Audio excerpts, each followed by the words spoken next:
a literature Just to let you know, review I can't. exploring job mismatch and income and labor market outcomes for people with disabilities.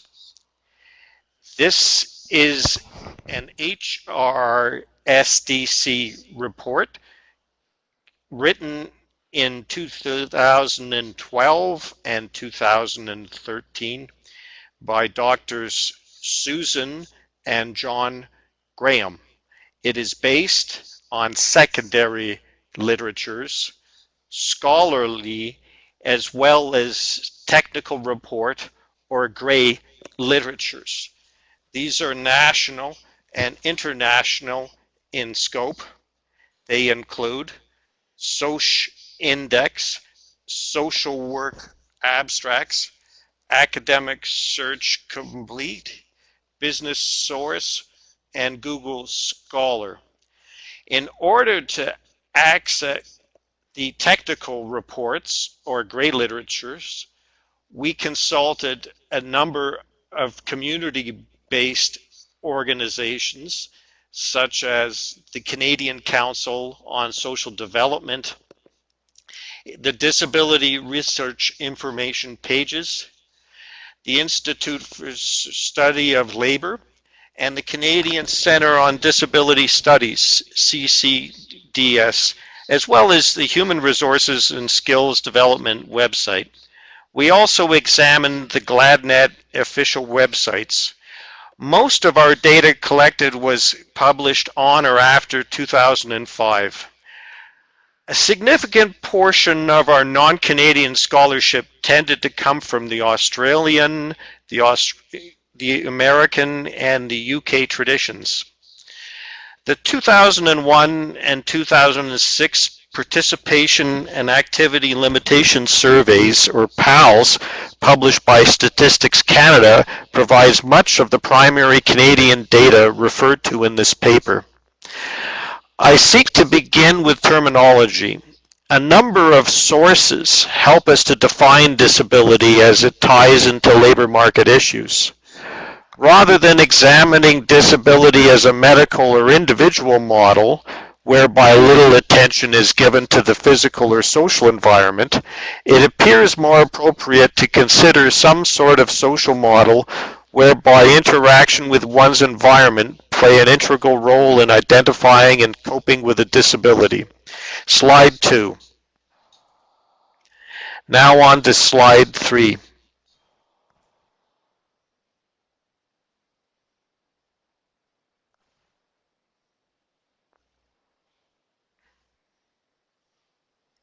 A recent World Health Organization World Bank document states that disability is, quote, the umbrella term for impairments, activity limitations, and participation restrictions, referring to the negative aspect of the interaction between an individual with a health condition and that individual's contextual factors, be they environmental or personal or both.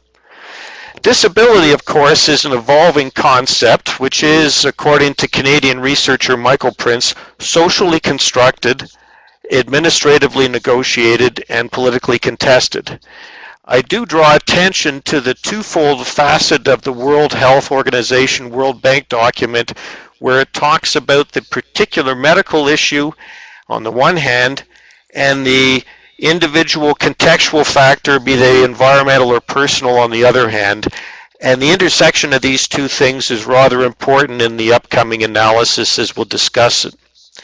Now, one of the major facets of disability is employment. Jones and Sloan distinguish between the work-limited and the non-work-limited disabled, with the disability affecting the amount and nature of work that the individual can do in the former case. Surveys in Australia, and similarly in the United Kingdom, determine whether a person has a disability which is work-limiting vis-a-vis answers to two questions.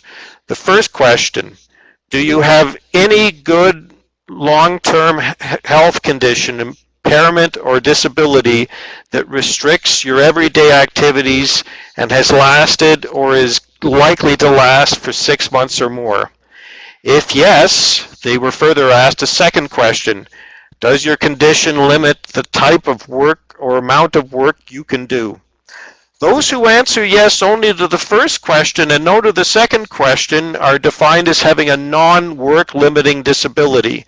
In other words, they answer yes to the question, do you have any long-term health condition, impairment, or disability that restricts your everyday activities and has lasted or is likely to last for 6 months or more?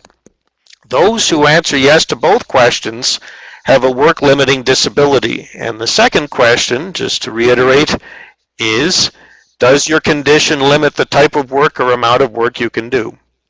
Now, Canadian research using the Participation and Activity Limitation Survey, or PALS, in 2001-2006, put out by Statistics Canada, that particular methodology has been heavily influenced by these two distinctions. Now, a second concept is job mismatch. Job mismatched is defined as a worker in a job that does not correspond with his or her level of education, experience, skills, or interests. It can have adverse effects on economic and social outcomes, as it can lead to skill loss, lower job satisfaction, productivity loss, weakened income security, and problems with labor force attachment. From what evidence we have, it is reasonable to assume that job mismatch is greater among workers with disabilities than those without. As well, further findings suggest that mismatch has particularly severe consequences for persons with disabilities, as they have a lower probability of leaving the current state of affairs to become matched and have a higher probability of exiting this state of unemployment or inactivity.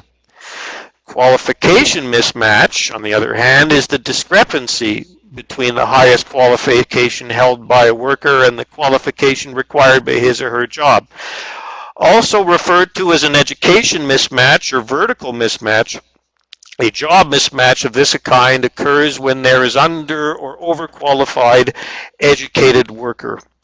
A person is defined as overeducated if his or her education level is above the mode for the occupation. Desjardins and Rubinson suggest that rather than focus on the level of education and whether workers have too little or too much education, a more appropriate question might be to ask whether workers have the right type of education to carry out their job successfully. Now, overeducation is a distinct problem for the working person with disabilities, as these workers saw pay penalties as well as reductions in job satisfaction when they experienced such a qualifications mismatch.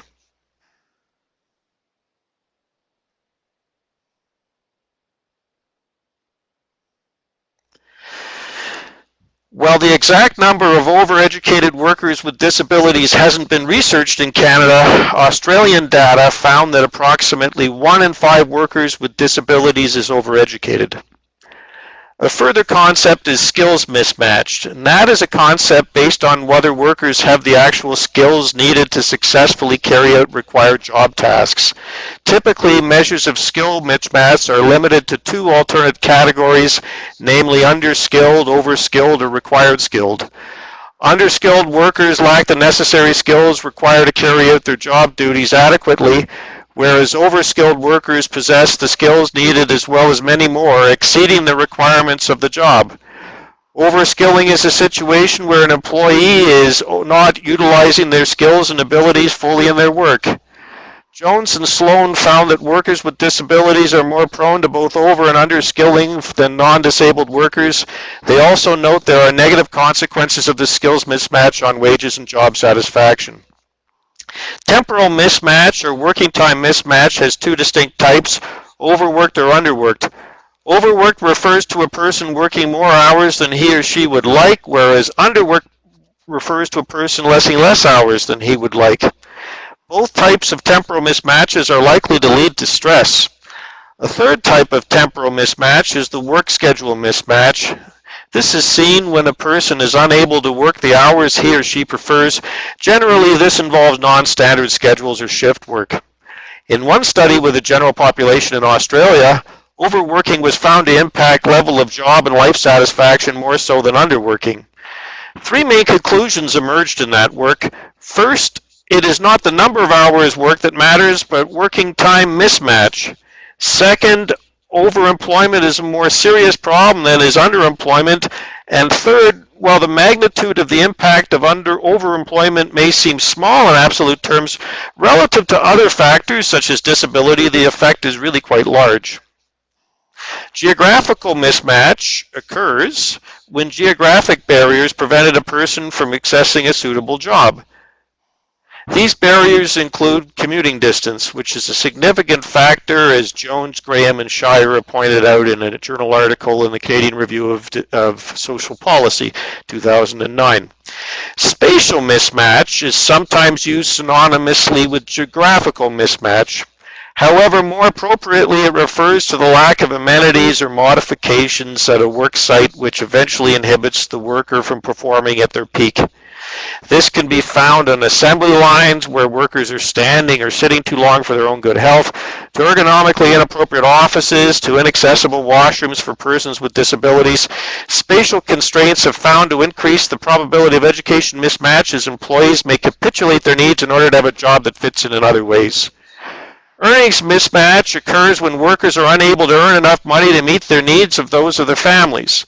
Although earnings mismatch may occur at any wage range, it typically refers to the working poor, those workers who are unable to provide for their family's needs, even with a full-time job sometimes. Attribute mismatch, finally, occurs when 1. Employee disposition and or attitudes interfere with one's job satisfaction, or 2. When the intrinsic job characteristics influence the employee negatively. A few comments are now made about the first facet, employee disposition. Even though organizations cannot directly impact employees personally, the use of sound selection methods and a good mismatch between employees and jobs will ensure people are selected and placed into the most appropriate for them, which in turn will help enhance their job satisfaction. The second dimension concerns the nature of the work itself. Much can be done to influence job satisfaction by ensuring work is interesting and challenging as possible. Now, next slide. There are various theories around the causes of mismatch. And while the literature reviewed failed to specifically examine the theory of job mismatch for persons with disabilities, several theories more generally were uncovered that provide useful explanations for the cause of mismatch in the general population, and these may be applied to the disabled population. An economic lens, for example, might suggest that when labor markets are functioning efficiently, there will be no job mismatching. Efficient markets in this particular lens are the key.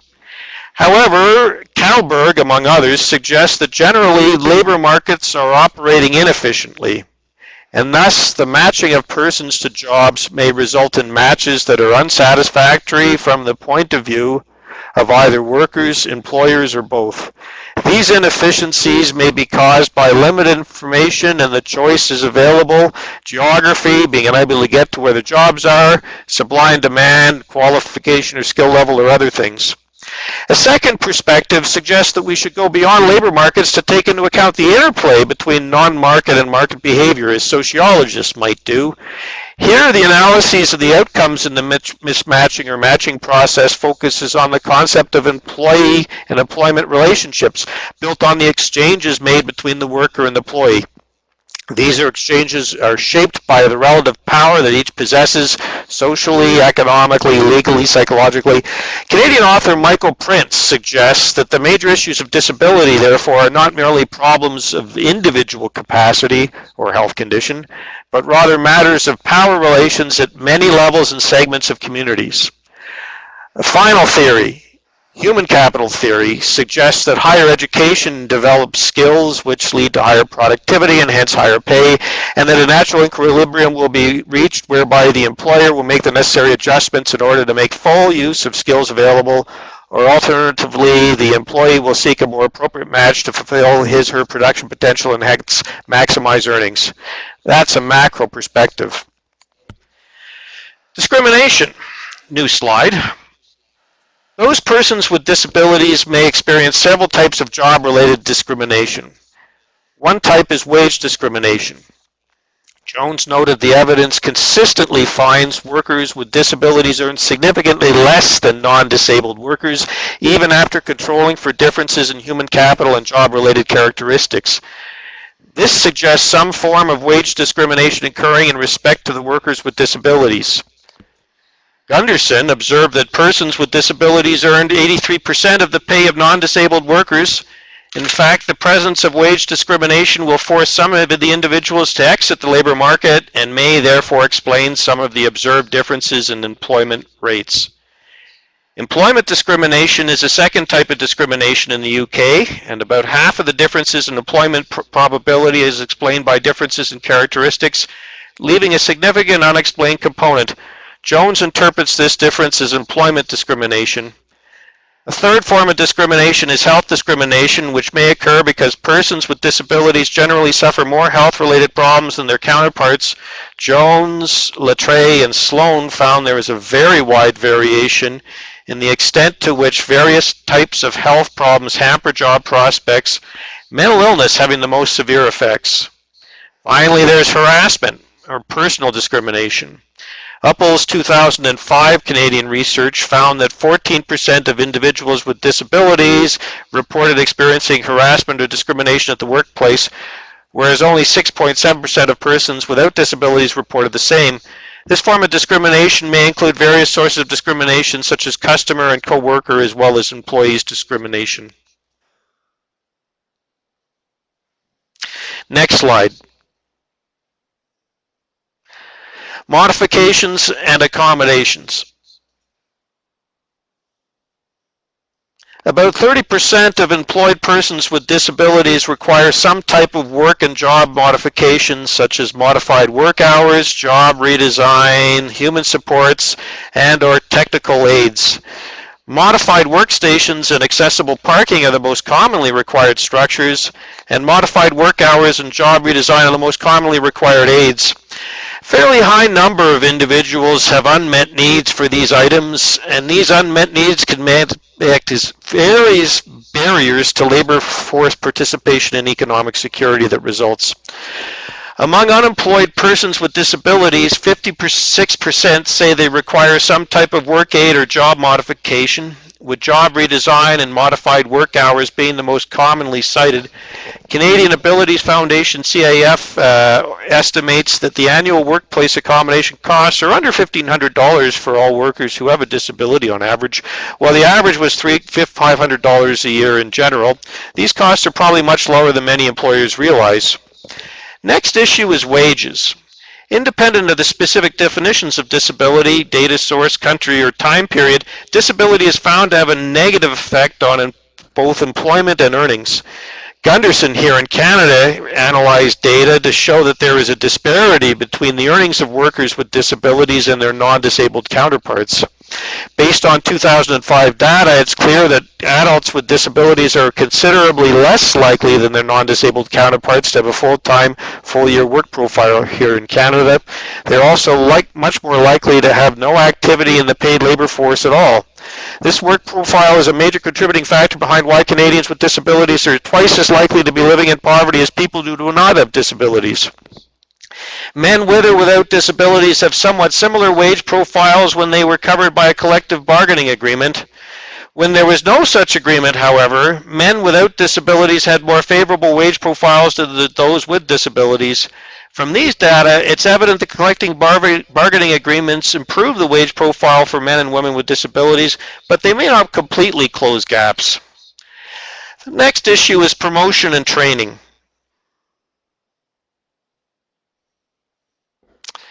Training and promotion are linked for employees with and without disabilities alike. However, persons with disabilities are at a distinct disadvantage when it comes to both training and promotions.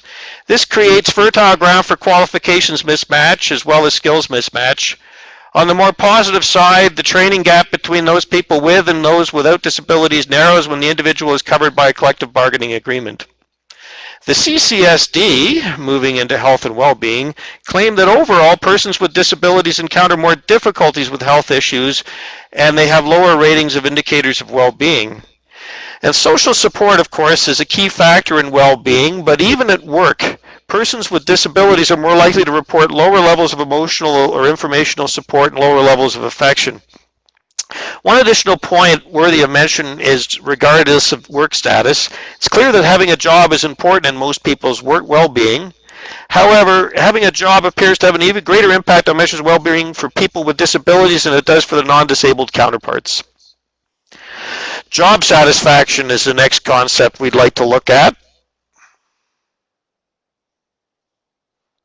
Persons with disabilities have lower job satisfaction than their non-disabled counterparts in Canada, Australia, the United Kingdom, and in overall literature reviews of several OECD countries beyond these. Jones et al. Find that the onset of a non-work limiting disability resulted in an immediate decrease in job satisfaction and could eventually lead to becoming overskilled, which is often an involuntary state experienced by persons with disabilities. Uppel here in Canada found that males with disabilities report much higher levels of dissatisfaction with their jobs compared to females with disabilities. Finally, there is mental health. Using 2003 British data, it was found that of the various disability types, mental health is a more problematical both for gaining entry into the labor market and in obtaining earnings comparable to those of other workers. Two factors appear to be at play: the invisibility of mental health issues compared to other sorts of disabilities, and secondly, the low prevalence of disclosure likely attached to the stigma of mental illness. Mental health disabilities were perceived by several companies as being particularly challenging because employees must self-identify to be accommodated, and many are reluctant to do so if disability is hidden and or stigmatized. In a review of the empirical evidence, Jones found that in the UK, after controlling for observable characteristics, mental health problems are found to have a more negative influence on employment or earnings. Next slide. Solutions.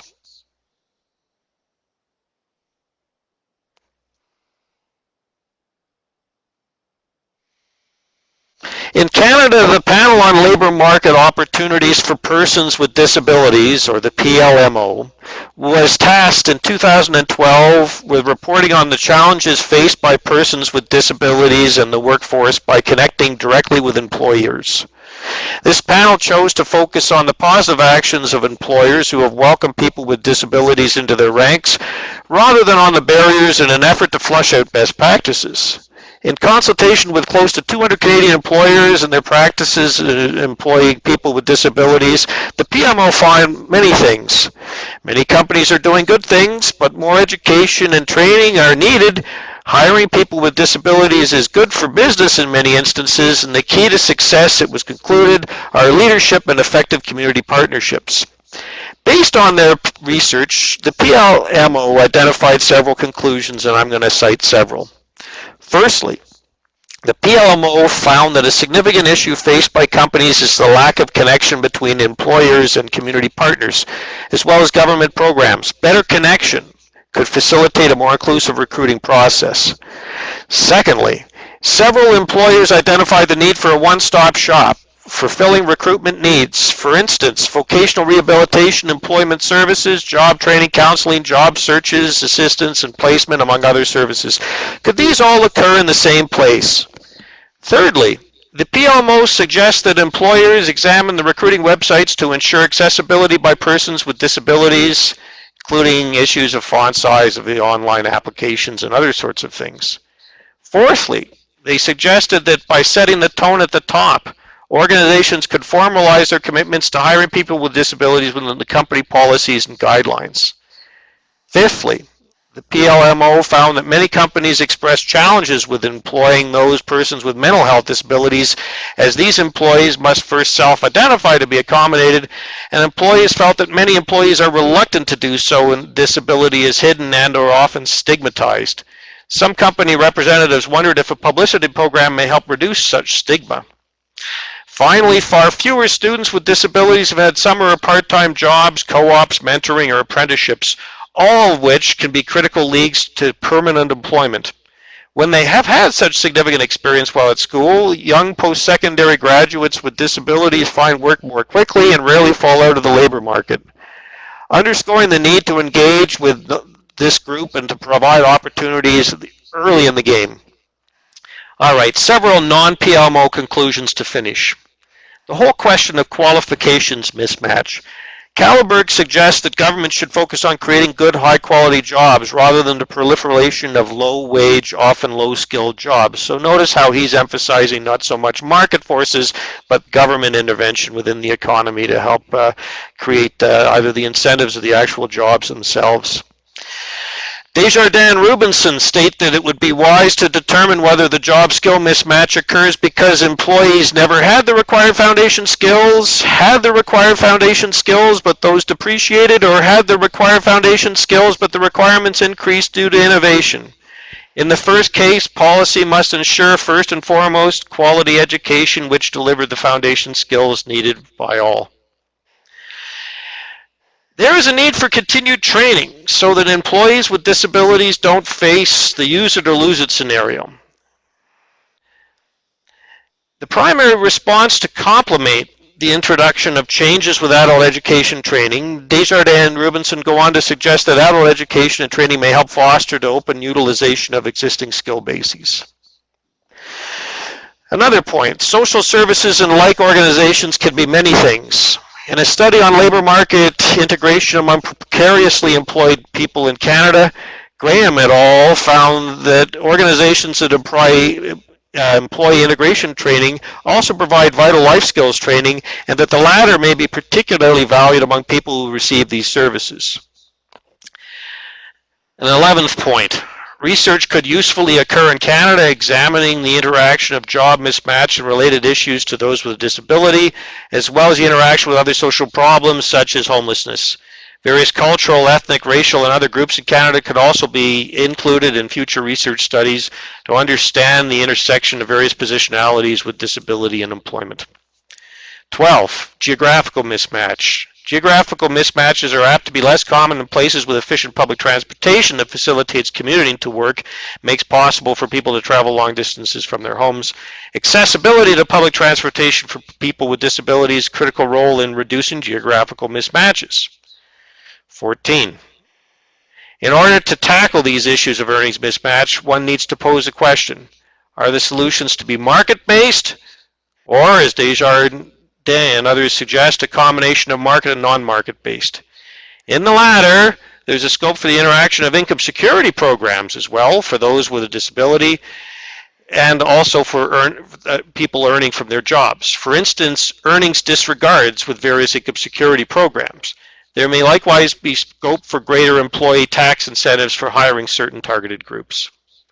Finally, there is a question of absolute mismatch. Job satisfaction is critical for organizational outcomes as well as the health and well-being of employees. Attribute mismatches are less likely to occur when the job descriptions are fully developed and updated frequently, and when skills requirements are highly defined by both supervisor and the employee. Periodic reviews of the intrinsic job characteristics and employee match or lack of it can lead to beneficial uptraining or job redesign. Thank you very much.